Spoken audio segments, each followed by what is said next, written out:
வணக்கண்ணே, உங்களை பற்றி நீங்கள் சொல்லுங்கள். வணக்கம், என் பேர் வந்து குஹன்.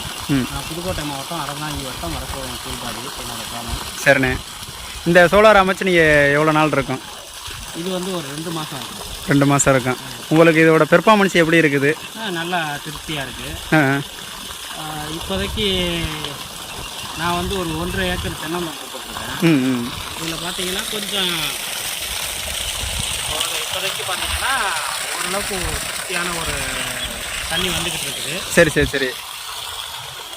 ஒரு மன நிறைவாக இருக்குது. நல்லா தண்ணி பாயுது. நல்லா தண்ணி பாயுது. தென்னந்தோப்புக்கெல்லாம் நல்லா பாய்ச்ச முடியுது. சரி சரி சரி. பம்பு வந்து இப்போ எத்தனை அடியில் இறக்கி விட்டுருக்குறீங்க? இப்போதைக்கு 120 அடியில் கிடக்கு. 120 அடியில் பம்பு நிற்கிது. வந்து இப்போ மழை காலங்களில் ஒரு 15 அடியில் தண்ணி கிடக்கும் இந்த ஏரியாவுக்கு, நம்ம ஏரியாவில். சரி இப்போ 120 அடி வரை போயிருக்கு. அதிகபட்சம் போனால் ஒரு 160 அடி வரை கூட இறங்கும். கோடை காலத்தில் 160 தான் போகும். சரி சரி சரி. எப்படின்னா மற்றவங்களுக்கு இதை வந்து ரெஃபர் பண்ணலாமா? மற்றவங்க பண்ணலாம். ஆனால் இதில் என்னென்னா வெயில் அதிகமாக படுற இடமா இருக்கணும். இப்போ தென்னந்தோப்பில் நாங்கள் வச்சுருக்கோம்னா எங்களோட கொஞ்சம் வீட்டு பகுதி மேலே தான் வச்சுருக்கிறோம். நீங்களே பார்க்கலாம், வீட்டு மேலே தான் இருக்குது. ஆமாம், அந்த மாடியில் தான் இருக்குது. ஆனால் அந்த வீடியோவில் நான் காட்டுறேன் உங்களுக்கு. விவசாயம்னா உங்களுக்கு அதாவது கொடி விவசாயமோ இல்லை தரமட்டத்தில் பண்ணுற எந்த விவசாயமாக இருந்தாலும் காலையில் 7 மணிக்கே ஸ்டார்ட் ஆகி ஓட ஆரம்பிச்சது. நீங்கள் தைரியமாக எங்கே வேணாலும் பயன்படுத்தலாம். இதுக்கான இட வசதியும் கம்மி தான், ரொம்ப தேவைப்படாது. கிட்டத்தட்ட ஒரு 20 அடி அகலம் இருந்தால் போதும். 20 அடி அகலத்தில் இது வந்து நீங்கள் பயன்படுத்திக்கலாம். இந்த சோலாரை நிறுவிக்கலாம். சரி சரி சரி. சோலாரையும் இடம் மாற்றிக்கலாம். உங்களுக்கு விருப்பம்னா வந்து அதை வந்து நகர்த்து வச்சுக்கிற கெப்பாசிட்டிலையும் அதை வச்சுட்டிங்கன்னா அந்த செட்டப்பை வந்து வச்சுட்டிங்கன்னா வெயிலுக்கு தகுந்த மாதிரி நகர்த்தி வச்சுக்கலாம். சரி சரி. அதாவது காலத்துக்கு அதை அடிக்கடி நடத்த தேவையில்லை. சரி சரி சரி. சூரியனோட திசை மாறும்போது அப்போதைக்கு ஏன்னா உங்களுக்கு இந்த கரண்ட் சர்வீஸ் பக்கத்தில் தான் இருக்குது, நீங்கள் கரண்ட் எடுத்துக்கல பாஸ் பண்ணி நீங்கள் மின்சாரமே எடுத்துருக்கலாமே, அது பண்ணியிருக்கீங்க. அதை கொஞ்சம் எக்ஸ்பிளைன் பண்ணுங்கள். மின்சாரத்தை பொறுத்தவரை இது சிஎம்பி ஆறு, காவிரி ஆறு ஓடுற இடம்.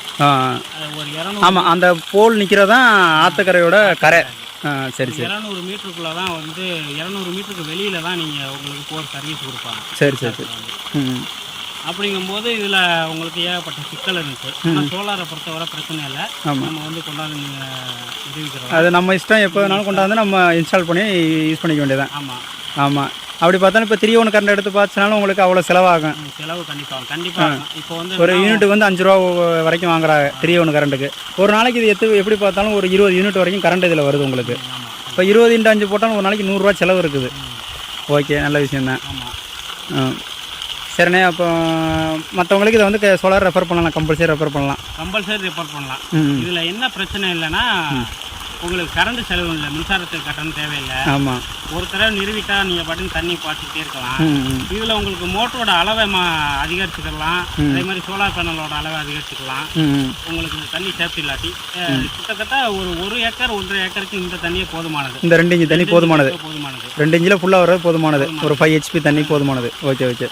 என்ன ஒன்றுனா நம்ம மின்சார மோட்டரில் வந்து ரொம்ப லென்த்துக்கு வாக்கையில் விடுவோம். இது கொஞ்சம் பைப்பு போட்டுக்கிட்டா இன்னும் ரொம்ப ஈஸியாக பைப் லைன் போச்சு பண்ணிக்கிட்டா இப்போ அவனை போய் தண்ணி ஊற்றுறது, இந்த வேஸ்ட்டாக போகிறது தண்ணியெல்லாம் வந்து இதாகாது, செலவினாகாது. ஆமாம். Okay okay. மற்றபடி காலையில் உங்களுக்கு 8 மணிக்கு ஸ்டார்ட் ஆனிச்சுன்னா 4:30 வரையும் நல்ல ஒரு தண்ணி ஊற்றும். அதுக்கு மேலே கொஞ்சம் குறையும். சரி சரி. எப்படின்னா டெல்டா சோலார், இப்போ நம்ம கம்பெனி நேமு, அவங்க எப்படி வந்து பண்ணி கொடுக்குறாங்க சர்வீஸ்லாம்? சர்வீஸை பற்றி பிரச்சனை இல்லைங்க. அவங்க சொன்ன கேரண்டி வருஷம் வந்து கேரண்டியோட அந்த இயரை 1 இயர் வாரண்டி கொடுக்குறோம். பம்புக்கு 1 இயர் ஃபுல்லாகவே ஃப்ரீ சர்வீஸ் பண்ணி தரேன். அது மட்டும் இல்லாமல் 25 வருஷம் பேனலுக்கு சர்வீஸ் வாரண்டி இருக்குது. அது கம்பெனியை கொடுத்துறோம். நம்மளோட சர்வீஸ் எப்போ இருக்குது உங்களுக்கு வந்து உடனே பண்ணி கொடுக்குறோமா? இந்த கம்பெனிக்காரங்களோட சர்வீஸ் பார்த்தீங்கன்னா ஃபோன் பண்ண உடனே வந்துடுறாங்க.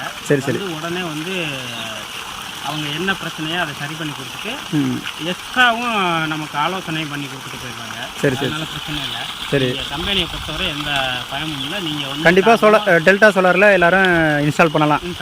கண்டிப்பாக இன்ஸ்டால் பண்ணலாம். ஓகே, ரொம்ப நன்றிண்ணே. உங்களுக்கு சாட்டிஸ்ஃபேக்ஷன் தானே இந்த தண்ணி வர்றது? விவசாயிகளுக்கு இது ஒரு நண்பன் தான். கண்டிப்பாக இந்த மின்சாரம் பெற முடியாத இடத்துக்கு இந்த மாதிரி ஆற்று பக்கம், குளத்துப்படி, ஏரிப்படி பக்கத்துலாம் வைக்கிறது ரொம்ப நல்லது. ரொம்ப நல்லது. Okay okay okay. ரொம்ப நன்றிண்ணே உங்களோட தகவலை பகிர்ந்துட்டது. ஓகே, நன்றி.